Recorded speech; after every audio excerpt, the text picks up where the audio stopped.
Braves win. Can you believe it? He hits back-to-back hitters. All right. Let's just start the video. What's going on, everyone? It's Fuzzy. Welcome back to yet another MLB recap. If this is your first time on the channel, we do this every single day where we break down the best baseball news from the day before. And as you guys saw by the intro, yesterday was not a good day to be an Indians fan as we were facing the Cubs. So my PTSD was already in full effect. But then we choke a 3-1 lead in that game. We were winning 3-1, and then we lose on a hit by a pitch. Now, luckily for me, I'm a Nuggets fan, so we blew the 3-1 lead in 2016, and then my Nuggets came back 3-1 twice in this year's playoffs. So for all of you jerks out there, 3-1, it just now means that I'm winning. Take that. Anyway, sorry, I just went off on a tangent. We're going to jump straight into the action. We have a lot to talk about today with the Yankees scoring 20 different runs. The Phillies and the Mets are playing in the biggest series of the year. But we'll go ahead and kickstart the video with the Dodgers versus the Padres. The battle to be the best team in the NL West. The Dodgers, they came to play yesterday. Tony Gonsolin has been a godsend for 2020. He has been, honestly, maybe their best pitcher aside from Clayton Kershaw. He goes 7 innings, he throws a gem, and then Edwin Rios, just like Marwin Gonzalez a couple days ago, Edwin puts the win in his name. He hits a home run as Justin Turner racks up 3 different hits in a very quiet but solid 2020, and the Dodgers extend their lead in that division to 2 games. To be honest with you guys, I thought that they were ahead by 4, maybe 5 games, but the Padres, they are keeping pace, and that was a big-time W for the Doyers. We just saw Tony Gonsolin throw a gem, and Antonio Sensatella of the Rockies, he actually one-upped him by throwing his first ever complete game. He chose a great time to throw it as well because they were facing the mighty A's. The Rockies get a 3-1 victory as Elias, I hope I said that name right, Elias Diaz hits his first home run of this season, and he makes sure that Antonio, he's getting that W. So they are now tied for 10th place in the National League, but only a couple games separate the 10th place team and the 8th place team. So every single loss going forward is going to be crucial. I'm just gonna say this right now, I'm actually kind of afraid because the playoffs are right around the corner and George Springer and Alex Bregman are starting to heat up.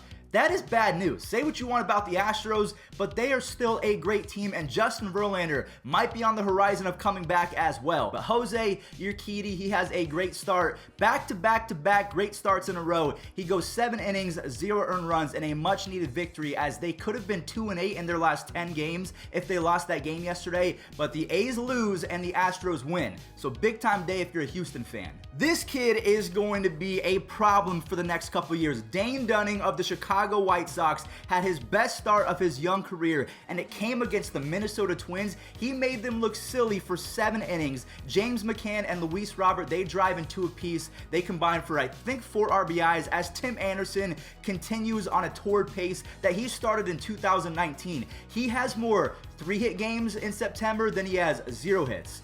I mean, he's going to lead the league in hits by 1,000,000 if he keeps this up. You guys can see the standings right here. The White Sox are becoming the king of the Central right before our eyes. And again, they have not made the playoffs in 10 years. So I'm kind of happy for you. I don't mind the Chicago White Sox, whereas the Twins, I kind of hate the Twins. Another blowout for the Milwaukee Brewers. A week ago, they beat the Tigers 19-0, and then yesterday, the Cardinals, they got slapped around as well by a tune of 18-3. Yelich, he hits a home run, and he needs to keep that momentum going if the Brewers want a chance at making the playoffs, because so far what I'm seeing from these standings is that a team under 500 might have a chance to make it. Daniel Vogelbach and Keston Hiura, they combined for 8 RBIs yesterday, so 1.5 games separates first from 4th place in the NL Central.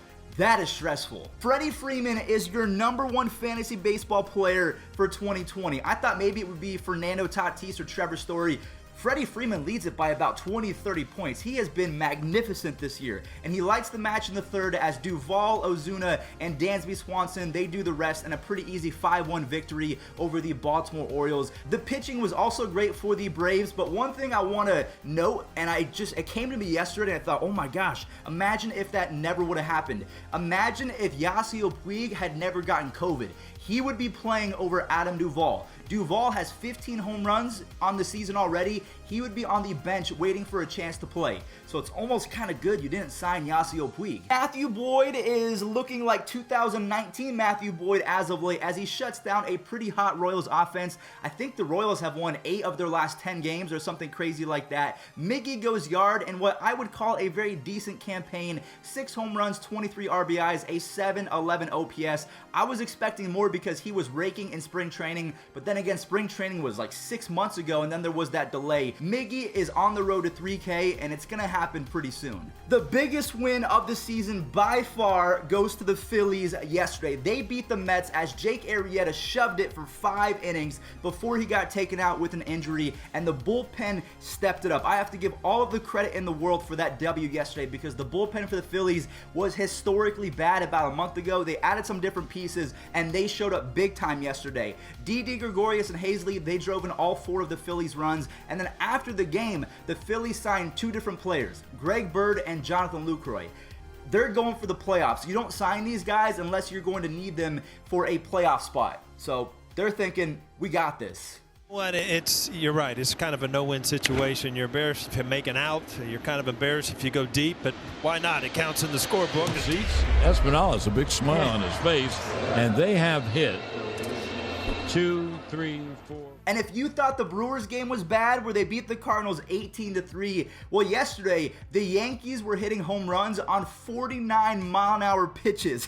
So, oh man, good luck, Gary. I posted this a week ago, and the Yankees are 6-0 since I've done this, so I'm going to take full credit for the Yankees winning streak. But Giancarlo Stanton returns, and I think that galvanized the troops. They put up a dang 20 spot. Luke Voit is now your league leader in home runs, and he's doing it on 1 foot. Deivi Garcia looks like he is going to be a stud for a long time. The Yankees have a potential ace in him. Well, Garrett Cole still exists, but Deivi Garcia could be a solid 3 once Luis Severino comes back. And I think Judge is on the horizon as well. He hit a home run in a practice game. He's looking healthy. I told all of you Yankees fans to just chill, relax, that you're going to be fine.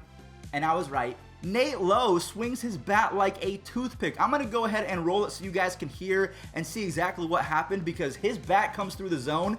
It seems like a million miles an hour. It's legit nothing in his hand. Nate Lowe now long. Now pushes off on 2-2, lifted in the air to shallow right. Nate Lowe is going out. There we go. And a liner. Kiermaier. Line drive and a base hit into left off the bat of Kiermaier. 1 run is in. Here comes another man in to score. The Reds giveth and the Reds taketh away. That's all I'm going to say. Barnhart to right field. Goodbye.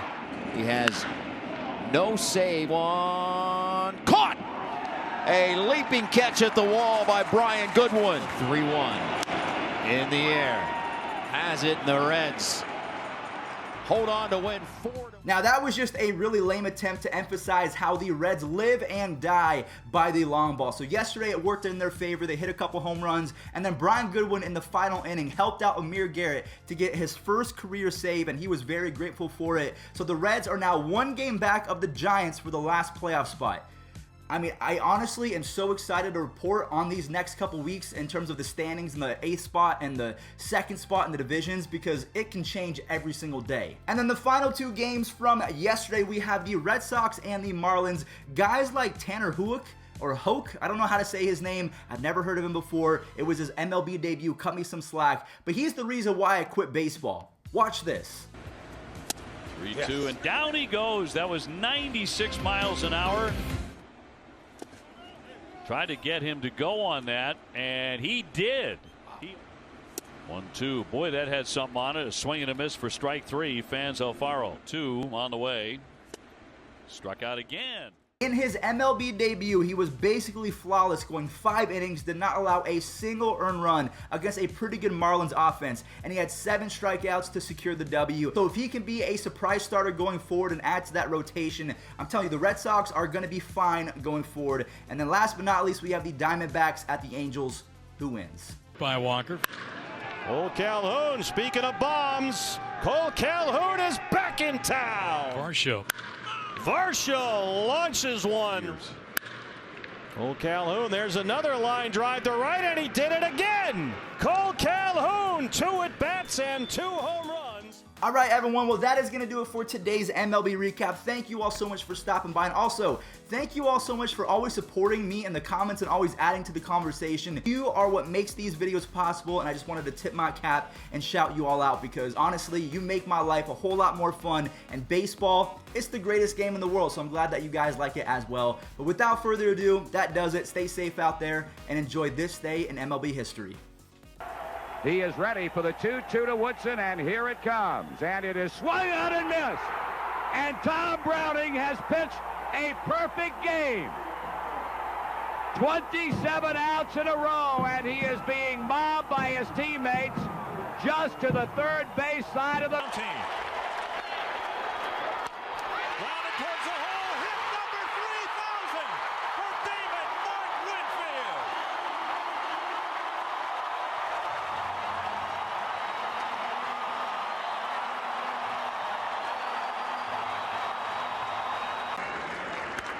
To right center field. Myers and Nunley chase it. Myers, the ball drops. Molitor has his 3,000th hit, and he's chugging for third. And he's in with a triple. Paul Molitor becomes the 21st member of baseball. Soriano with a good lead on a 2-0 pitch. There he goes. And he is in there without a throw. And that's number 40 for Soriano. Yep, that's what happens. The catcher tried to rush it. He couldn't get it out of it. Couldn't pull the trigger. Ball hit deep. Way back. He looks up. You can put it on the board. Yes! Number 500 for Jim Thome.